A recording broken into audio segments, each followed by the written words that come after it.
Good morning, students. Today we shall discuss another important aspect of the respiratory physiology, the applied aspect or the clinical aspect, as I was taking in other classes. Now today we shall discuss low pressure breathing.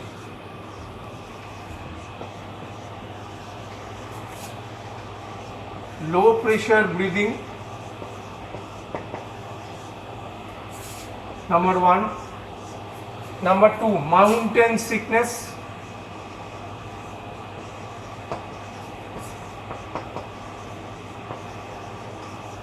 And number three, acclimatization.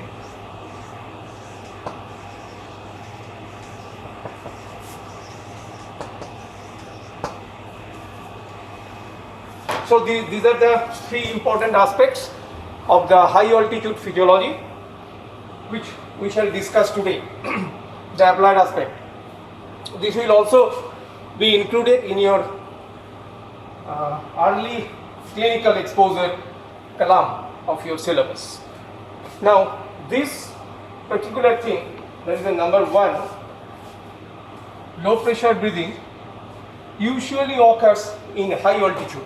You know quite well, whenever you go to the mountains or the hills, you suffer from some respiratory distress, and low pressure breathing leads to hypoxia, and there are many symptoms which arise out of this hypoxia. I will discuss later on. Now the low pressure breathing means the breathing where the atmospheric pressure of oxygen is, or the rather atmospheric pressure is very, very low. That is breathing in low pressure, which usually occurs in high altitude. Now say for example, if a person ascends to high altitude, now it is usually seen that up to 3000 meters,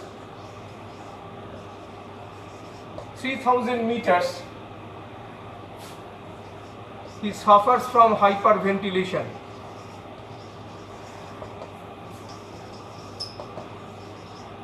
Of course, without oxygen. The person is climbing the height without oxygen. So hyperventilation is the first symptom. At still higher, 4000 meters, the person develops hypoxic symptoms.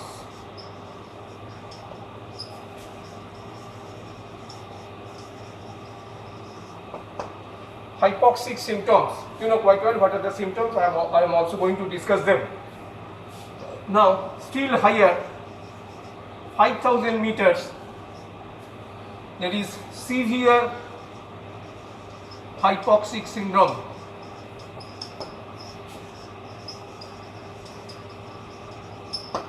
Severe hypoxic syndrome or symptoms, right? And the 6000 meters, the person loses consciousness.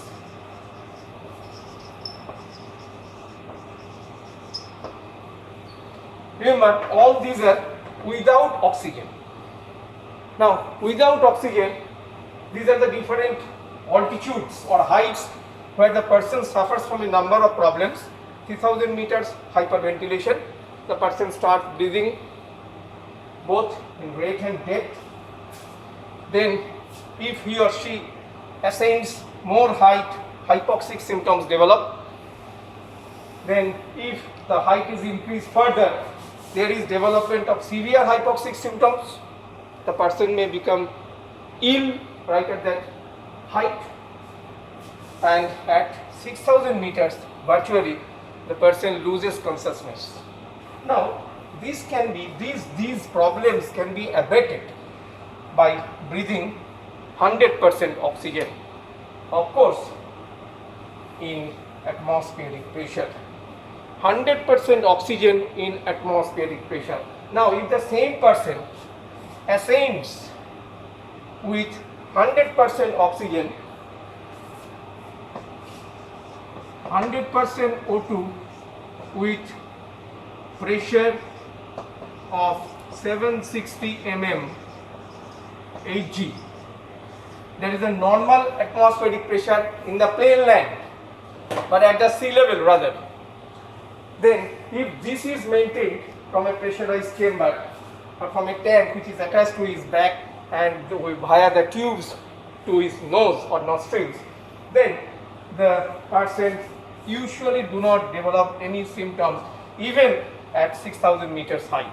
But if the symptoms, if the height is increased, then gradually there may be some problems, as in case of, you know quite well, the Mount Everest, which is almost 8,848 meters, and if a person climbs at 10,000 meters, then even with oxygen, even 100% oxygen, and even 760 millimeters of mercury, there is some symptoms, or there are some symptoms which appear. So all these symptoms, either with oxygen or without oxygen, whatever it may be, with oxygen at atmospheric pressure, 100% oxygen, or without oxygen, whatever may be the symptoms, if a plane lander, like we people, go to the height, immediately we suffer from some symptoms, and those symptoms are collectively known as transient mountain sickness. I am going to the point 2. Transient mountain sickness. Transient, which is momentary. Just as soon as a person ascends to that particular height, he suffers from two important things. One is hyperventilation.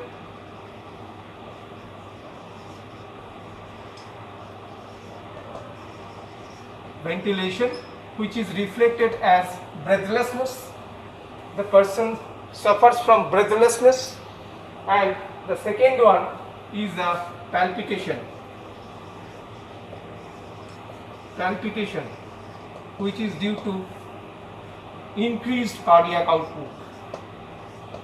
Increased cardiac output. Palpitation is due to increased cardiac output. The heart rate goes very high. So these are the two primary symptoms of transient mountain sickness. Now say for example, if the same person stays over that height for some hours, immediately after ascending to that particular height, there is transient mountain sickness. And if the same person stays at that particular height, say for example for some hours, 8 hours to 10 hours, then he may develop acute mountain sickness. Now we shall discuss acute mountain sickness. This was the transient mountain sickness, for the momentary development of the symptoms which are due to the hypoxic condition at that height. Now then we will come to the acute mountain sickness. So after the transient mountain sickness, the condition may progress to acute mountain sickness. Acute mountain sickness.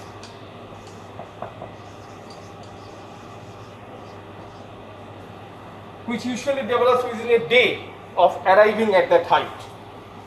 Within a day of arriving at that height and lasts for 1 week. So 1 day to 1 week. So arrives at the end of the day and lasts for 1 week. Now if the person descends from that height, then he is relieved from all these symptoms, no doubt about it. But if he stays over there, there will be some changes in his or her bodies. I will discuss those changes. Now let us see what are the symptoms of acute mountain sickness. Now the acute mountain sickness will have 3 important symptoms. Number 1, oliguria. Number 2, high altitude cerebral edema, or HACE, high altitude cerebral edema.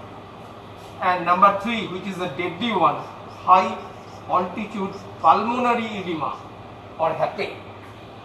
So there will be oliguria, high altitude cerebral edema or HACE and high altitude pulmonary edema or HAPE. Now let us see the pathophysiology of these three conditions. How do they develop? Now the oliguria is very, very important. Now as soon as the person climbs to that particular height, what happens? Then the majority of his circulation is diverted to the hypoxic muscles. Diverted to the hypoxic muscles, and as a result of which there is less renal blood flow. There will be less decreased renal blood flow. RBF will be decreased. As a result of diversion of the blood to the hypoxic muscles, the kidneys will suffer from ischemia, less blood supply, and as a result of that there will be diminished urine production. Oliguria means decreased urination, decreased urine production. The terminology means decreased urine production. This is a very important sign whenever there is setting of acute mountain sickness at that particular height. Then the second one is high altitude cerebral edema. There is a collection of fluid in the brain, no doubt a dangerous condition, a perilous one, and it is due to the fact that in the cerebral circulation, due to hypoxia, there will be dilatation of the cerebral arterioles that causes increased blood flow through the cerebral capillaries and transudation of fluid from the cerebral capillaries into the brain tissue. Transudation, the fluid alone, that means water alone, will come out of the vascular compartment as a result of increased flow of blood through the cerebral capillaries. So there will be dilatation of the cerebral arterioles and there will be increased blood flow through the cerebral capillaries that will cause leaking of water from the cerebral vessels into the brain tissues, leading to high altitude cerebral edema. Is this clear? This pathophysiology is clear, I think. Yeah. So, the third one, the more dangerous, more perilous one, HAPE, high altitude pulmonary edema. Here the pathophysiology is something different. In the systemic circulation, the hypoxia leads to dilatation of the blood vessels. But in pulmonary circulation, it is just the reverse. If there is any hypoxic condition persist in the pulmonary vascular bed, there will be vasoconstriction, constriction of the blood vessels. So, in the pulmonary capillary bed, what will happen? There will be constriction of the pulmonary arteries and arterioles mainly, and there will be also very high pressure development within the pulmonary capillaries. Why? Because the whole of the right ventricular output will have to pass through the pulmonary vascular bed, is not it? The whole of the cardiac output of the right ventricle will have to be passed through the pulmonary capillary bed. And as because there is increased vasoconstriction over there, what will happen? The pulmonary hypertension will develop. Pulmonary hypertension, that is increased blood pressure in the pulmonary vascular bed, and this will lead to disruption of the weaker capillaries, leading to exudation of protein rich fluid into the lung tissue. So the previous one, in case of cerebral edema, was transudation. Only the water portion was coming out as a result of increased blood flow. But here, due to the severe increment of the pulmonary arterial pressure leading to pulmonary hypertension. Why? Because the vascular resistance of the pulmonary capillary bed or the pulmonary arteries and the arterioles are very high. Whole of the right ventricular output will have to pass through the pulmonary vascular bed, as a result of which there is development of pulmonary hypertension. So what will happen? The pulmonary hypertension will cause breakage or disruption of some of the weaker capillaries of the lungs.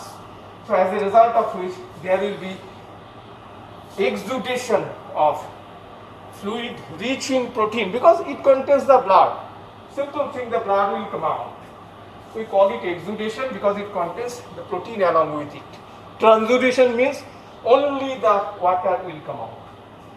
So in case of this edema, it will be a severe one, pulmonary edema, high altitude, because the exudated fluid will reach the lung tissues and there will be disruption of the lung function. There will be derangement of the pulmonary functions.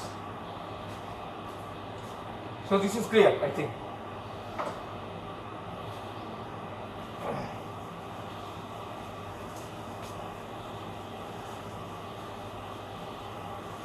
So that is the acute mountain sickness.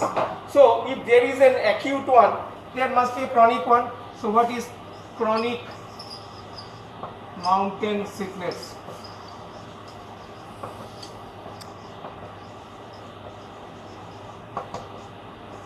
So it is seen in some of the high altitude doilers. They doil over there for years together. Still, they do not develop any compensatory changes of hypoxia. Why? Because their peripheral chemoreceptors, that is the carotid and the aortic bodies, they remain insensitive to hypoxia. Though the hypoxia is there at high altitude, in case of acute mountain sickness, they can perceive those hypoxia and thereby the necessary changes will occur. I am just talking later on, acclimatization. But in case of chronic mountain sickness, what happens? As those persons are insensitive, their chemoreceptors are insensitive to hypoxia, so they will remain hypoxic over there. There will be no compensatory changes, and it is seen that they suffer from right heart failure because of the increased pulmonary resistance, as I told you earlier. Chronic right heart failure, which is known as cor pulmonale.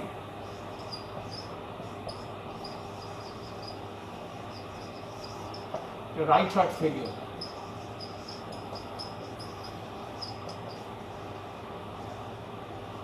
Failure due to increased pulmonary vascular resistance.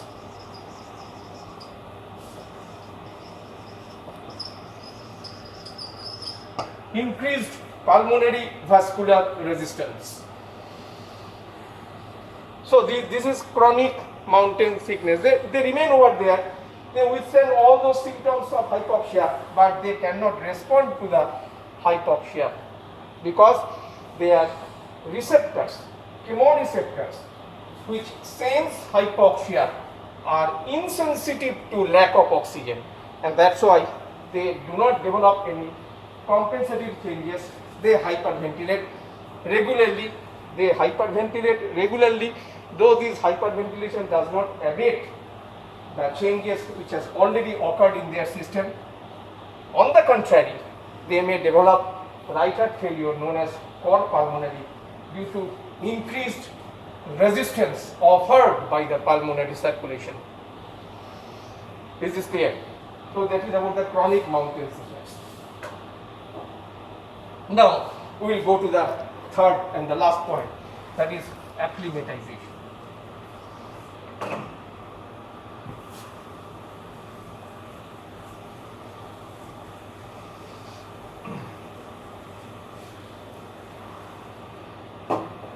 Now at the beginning of my lecture, when I was talking about what will be the different changes of a person, plane lander, if he or she climbs suddenly on a certain height, but it will be seen that if that person, so there will be development of some changes which are due to the hypoxia, the system, the body will undergo some important changes. What are the changes? Number one change is both the changes, or all the changes rather, are due to two important alterations which occur in the body. So, acclimatization,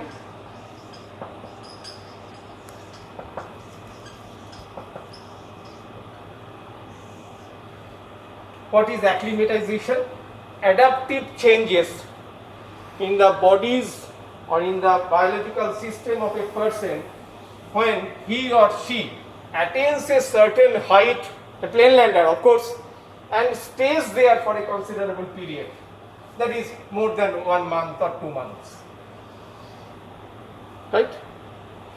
So those changes are known as the acclimatization. That is, those are the systemic changes which will occur as a result of hypoxia at that high altitude. Now what are the changes? Two important changes occur. Number one, persistent hyperventilation. Persistent hyperventilation. Persistent hyperventilation. Normally, if you try to hyperventilate for a period, after a while you will see that you are not able to further hyperventilate. Why? Because during hyperventilation, the carbon dioxide is washed out from the system, as I told you earlier, leading to hypocapnia. Can you remember the last class? Leading to hypocapnia, and the hypocapnia means there is respiratory alkalosis, and as a result of respiratory alkalosis, there will be depression of the respiratory center. So it will be very difficult for you to continue the breathing until and unless there are some changes occur in your system. So why the acclimatized persons are able to persistently hyperventilate? Why they are able? Because during the carbon dioxide entry within the brain tissue, what happens? It combines with water to form H2CO3, which spontaneously dissociates into H plus HCO3 minus.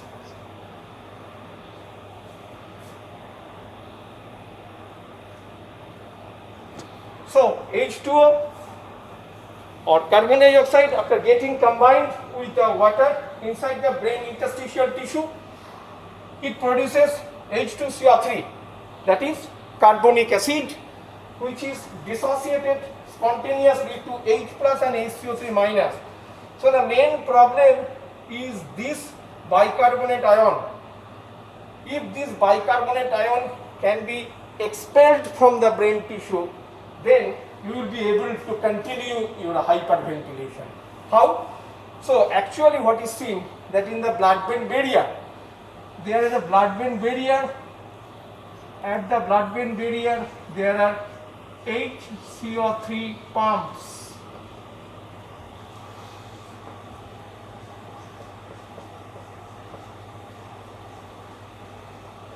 HCO3 pumps. So it will pump out the bicarbonate from the brain tissue into the blood, and thereby the concentration of H plus within the brain tissue will be much more. That means the brain tissue will be acidic. Acidic pH will be there, and this acidic pH stimulates the respiratory center. You know quite well that the bicarbonate inhibits the respiratory center, whereas the H plus is a potent stimulus for the respiratory center.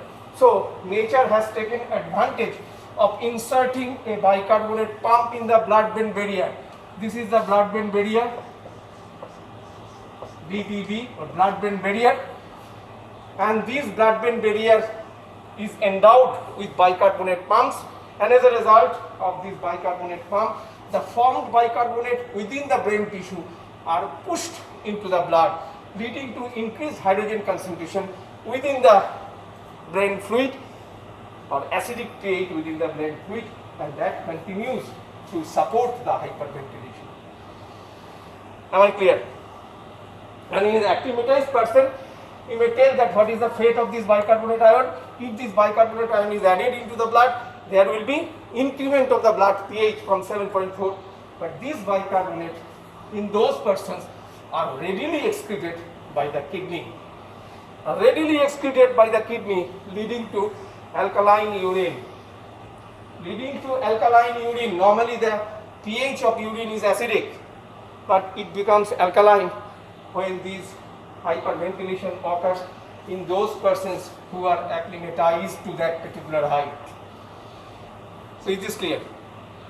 So the first important change which makes the hyperventilation possible is the change in the chemical ambience of the brain fluid.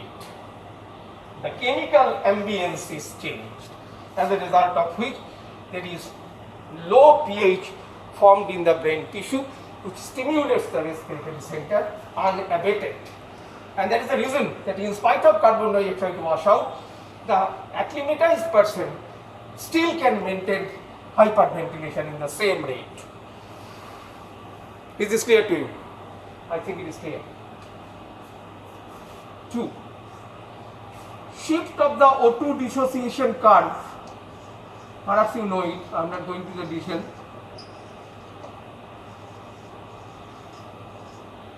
To right.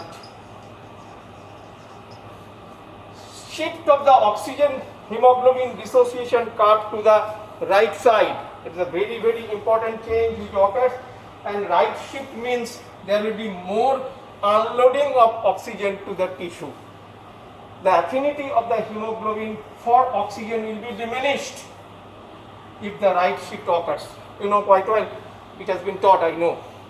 So, if the oxygen hemoglobin dissociation curve shifts to the right in acclimatized subject, what will happen? There will be increased tissue delivery of oxygen. The tissues are suffering from hypoxia, so there will be increased tissue delivery of oxygen, and the person will remain healthy at that high altitude. So there will be persistent hyperventilation, and there will be oxygen hemoglobin dissociation curve shifting to the right. This shifting usually occurs to the increased formation of 2,3 DPG within the RBC, you know quite well. But still, there may be an argument that if due to this alkalosic condition, alkalosis is occurring because the person is hyperventilating, if this due to this alkalosis condition, there may be a left shift of the oxygen hemoglobin dissociation curve. So that may be an argument. Yes, there is a left shift also occurs, but the right shift slightly dominates over the left shift, resulting in increased delivery of oxygen to the tissues. The argument is there will be alkalosis, so shift of the oxygen dissociation curve to the left, but due to increased 2,3 DPG, the quantity of 2,3 DPG is so high in hypoxic RBCs, then what will happen? In this condition, there will be increased delivery of oxygen to the tissues as a result of the net shift of the oxygen hemoglobin dissociation curve to the right.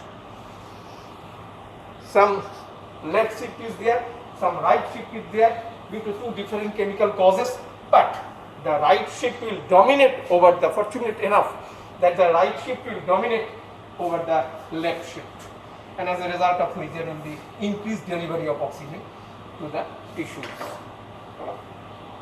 So these are the two changes. Now the last point which I will mention, that what are the changes which occur during acclimatization. What are the changes which occurs during acclimatization? Number 1, compensatory changes to hypoxia. Acclimatization means compensatory changes to hypoxia.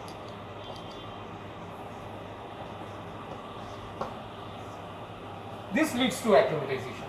Hypoxia is there, so there are some compensatory changes in our body so that the hypoxia is combated. Hypoxia is counterbalanced, right? So what are the number 1 change? Number 1, increased oxygenation of blood.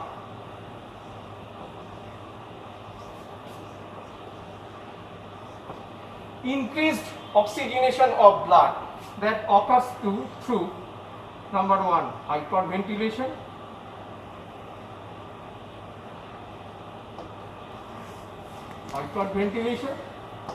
and number 2 increased O2 diffusion through the respiratory membrane.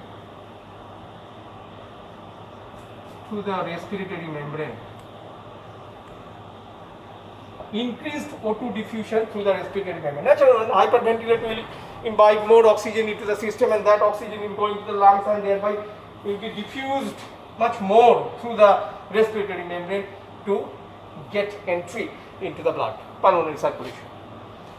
So, increased oxygenation of blood to increase tissue delivery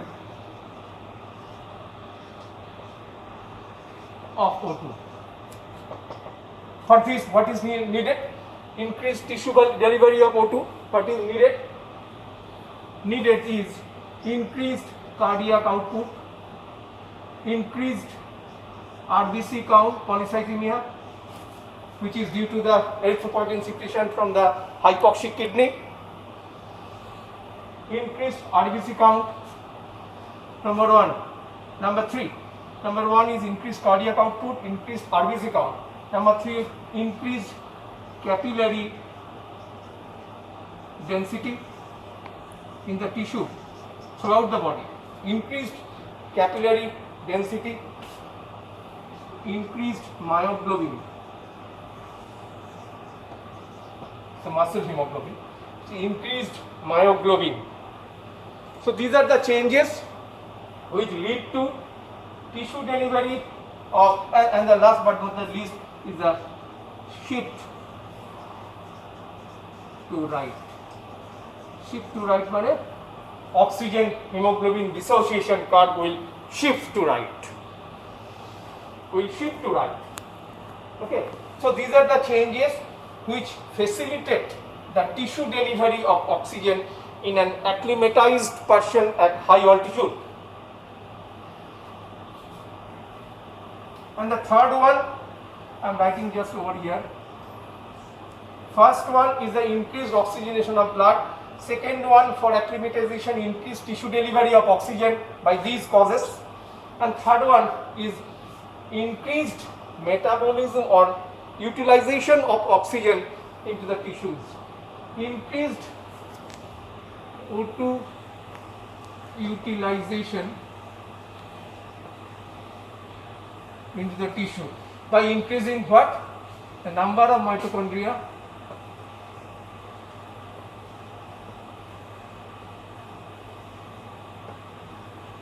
and increased amount of cytochrome oxidase.